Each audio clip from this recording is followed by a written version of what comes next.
പറമ്പിലൊക്കെ ഒന്ന് കറങ്ങിയിട്ട് വരുന്ന വഴിയാ. ജസ്റ്റ് ഒന്ന് റൗണ്ട് അടിക്കാൻ ഞാൻ മാത്രമല്ല കേട്ടോ, കൈച്ചറുണ്ട് അവിടെ ഇല്ലേ, നമ്മളെവിടെ പോയാലും അവിടെയൊക്കെ അതിനുണ്ടാവും. ഇത് പറഞ്ഞുതരാം.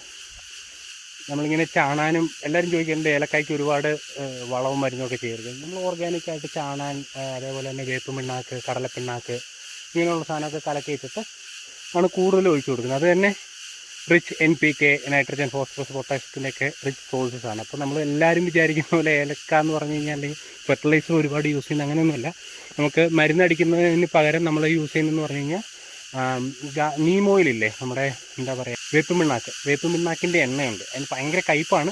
അപ്പോൾ അതാണ് മാക്സിമം നമ്മൾ യൂസ് ചെയ്യുന്നത്. അത് കാരണം മണ്ണിൻ്റെ ഇതിന് ഹെൽത്തിനും നല്ലതാണ്. അതേപോലെ തന്നെ പെസ്റ്റിസൈഡ് കാര്യങ്ങളൊന്നും വരാതിരിക്കാനും അത് ഒരുപാട് ഹെൽപ്ഫുള്ളാണ്. ഇത് നമ്മൾ ഇതിന് വേണ്ടിയിട്ട്, പിന്നെ നമ്മൾ വെള്ളത്തിൻ്റെ ഇതിന് വേണ്ടിയിട്ട് നമ്മൾ പടുതാക്കുഴി കുത്തിയിട്ടിട്ടുണ്ടാവും. ഇതിൻ്റെ സ്ഥലത്തിൻ്റെ പല സൈഡിലായിട്ട് നോക്കിയറിയാം. ഇത് വെള്ളം നിറഞ്ഞു കിടക്കുന്നത് അതിൻ്റെ പടുതാക്കുഴിയാണ്. താഴത്തേക്ക് നല്ല ആഴമുണ്ട്, മീനൊക്കെ വേണേൽ വളർത്താം. ഇതേപോലെ തന്നെ പല സ്ഥലങ്ങളിലായിട്ട് പടുതാക്കുഴി സെറ്റ് ചെയ്തിട്ടുണ്ട്, കാരണം വാട്ടർ സപ്ലൈക്ക് വേണ്ടി.